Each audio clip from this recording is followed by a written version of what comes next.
Mishtu and Madhumita's কিচেনের একটা নতুন পর্বে তোমাদের সবাইকে স্বাগত। আর এইরকম fish, chilli fish restaurant style বাড়িতেই বানিয়ে ফেলবে হাতের কাছে থাকা মশলা দিয়ে। বাচ্চারা তো খুব বায়না করে রেস্টুরেন্টের খাবার খাওয়ার জন্য। এটা কিন্তু বাড়িতে বানালে খুব হেলদি হবে। তেলটা, মশলাটা বা ঝালটা তোমরা তোমাদের পছন্দের মতো দিতে পারবে, নিজের স্বাস্থ্যের দিকে নজর রেখে দিতে পারবে। তো চলো বন্ধুরা, ভিডিওটা স্কিপ না করে দেখার অনুরোধ রইল, আমার সাথে থাকার অনুরোধ রইল। এই চিলি ফিশ রেস্টুরেন্ট স্টাইল কিরমভাবে বানাচ্ছি সেটার জন্য চলো শুরু করে দিই। ভেটকি মাছ নিয়েছি 500 গ্রাম, ক্লিন করে ধুয়ে নিয়েছি। পরিমাণ মতো নুন দেব। আর বন্ধুরা, স্কোয়ার করে কেটে নিয়েছি মাছগুলোকে। এবার লেমন জুস দিয়ে দেব। এবার কর্নফ্লোর দেবো।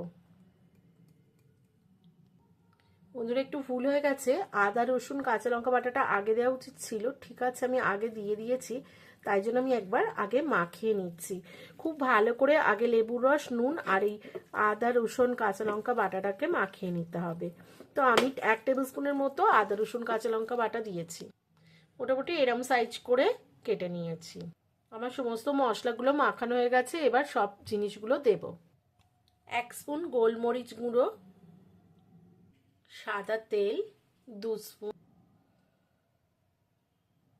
এবার ময়দা বা all purpose flour 2 tablespoon আর 1 টেবিল স্পুন।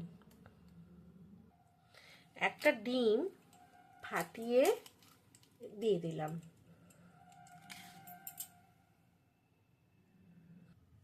এবার খুব ভালো করে মেখে নেব।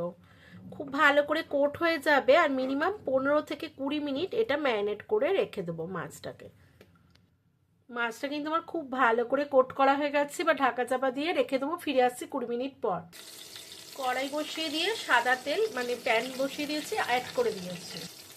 তার মধ্যে পিসগুলোকে আস্তে আস্তে দিয়ে দেব। ততক্ষণ ভাজা হোক, আমরা একটা সস বানিয়ে নেবো। 1 টেবিল স্পুন মতো red chilli sauce, 1 spoon vinegar, 1 spoon dark soya sauce, tomato ketchup 1 আর এই 2 টেবিল স্পুন। খুব ভালো করে মিশিয়ে নেবো। আগে থেকে সসটা বানানো থাকলে সময়টাও সংক্ষেপ হয় আর সুবিধাও হয় রান্নার। এদিকে পিসগুলোকে মাছে খুব ভালো করে উল্টে পাল্টে লাল করে ভেজে নেব। মোটামুটি একই রাখার চেষ্টা করেছি, কিন্তু 2-1টা একটু ছোট হয়ে যাচ্ছে।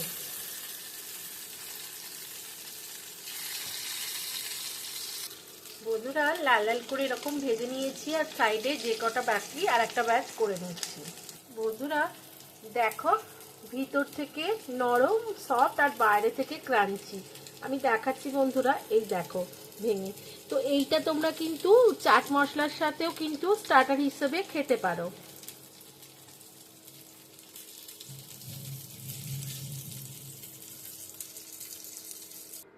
এবার ওই একই তেলে যতটা তেল বাকি আছে, দেখো বন্ধুরা 2 স্পুনের মতো তেল বাকি আছে, এটা স্প্রেড করে নিলাম। 1 স্পুন আদা রসুন কাঁচা লঙ্কা বাটা, 2টো কিউব করে কাটা পেঁয়াজ, পরিমাণ মতো নুন দেবো। বন্ধুরা খেয়াল রাখবে, সয়া সস আছে, সয়া সসে বা অন্য সসে নুন আছে। দিয়ে ট্রান্সলুসেন্ট হওয়া পর্যন্ত একটু পেঁয়াজ আর এই আদা রসুন কাঁচা লঙ্কা বাটাটাকে নাড়াচাড়া করে নেবো। কেন বলছি, নুনটা দেওয়ার সময় মনে না রাখলে কিন্তু নুনটা বেশি হয়ে যেতে পারে, তখন স্বাদটা একদম নষ্ট হয়ে যাবে। বন্ধুরা, হাতের কাছের মশলা দিয়েই এরকম রেস্টুরেন্ট স্টাইল রান্না তোমাদের যদি ভালো লাগে বা পুরোনো দিনের রান্না যদি ভালো লাগে, তাহলে আমার চ্যানেলে নতুন বন্ধু হলে চ্যানেলটাকে সাবস্ক্রাইব করে নিয়ে পাশে থাকা বেল আইকনটাকে ক্লিক করে নেওয়ার অনুরোধ রইল, যাতে চ্যানেলে আমি নতুন কোনো আপডেট দিলে তোমাদের কাছে সরাসরি নোটিফিকেশান পৌঁছে যায়। পেঁয়াজটার রং চেঞ্জ হয়ে গেলে একটা বড় ক্যাপ তেকোনা করে কাটা, 1 স্পুনের মতো গ্রিন চিলি, টমেটোর শক্ত অংশটা, গ্রিন চিলিটা তোমরা তোমাদের পছন্দের মতো দেবে। আমি ছোট ছোট আকারে কেটে দিয়েছি, অনেকে বড় বড় করে কেটেও দেয়। দিয়ে রেসিপিটাকে আমি ভালো করে ভাজা করে নেব। এগুলোকেও একটু সটে করে নেবো। এই সময় হাই ফ্লেমে রান্না হবে। তেল বা ঝালটা তোমরা তোমাদের পছন্দের মতো দেবে। বন্ধুরা দেখো, আমার সটে করা হয়ে গেছে। টেম্পারেচার হাই থাকবে।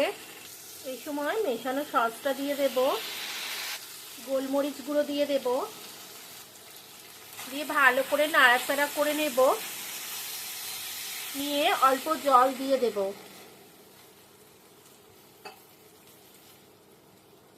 এই সময় 1 table spoon cornflour 2 table spoon জলের সঙ্গে গুলে রেখে অ্যাড করা ছিল, অ্যাড করে দেবো।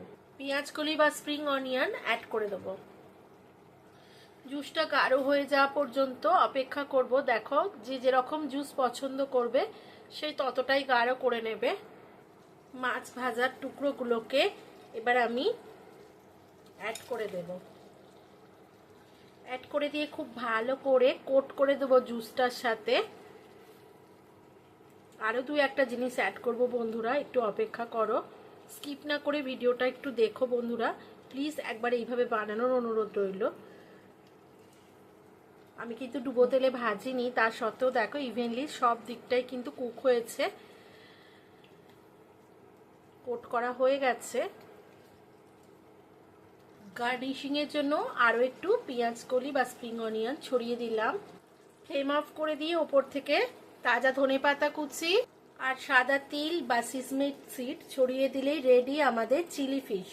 কেমন লাগলো বন্ধুরা রেসিপিটা? ভালো লাগলে লাইক শেয়ার কমেন্ট করো। আমার চ্যানেলে নতুন বন্ধুরা চ্যানেলটাকে সাবস্ক্রাইব করে নিয়ে পাশে থাকার অনুরোধ রইল, যাতে চ্যানেলে আমি নতুন আপডেট দিলে পাশে থাকা বেল আইকনটাকে ক্লিক করে নেওয়ার অনুরোধ রইল। তো চলো আবার হাজির হয়ে যাবো নতুন কোনো রেসিপি নিয়ে। ততক্ষণের জন্য ভীষণ ভালো থেকো, সুস্থ থেকো, টাটা।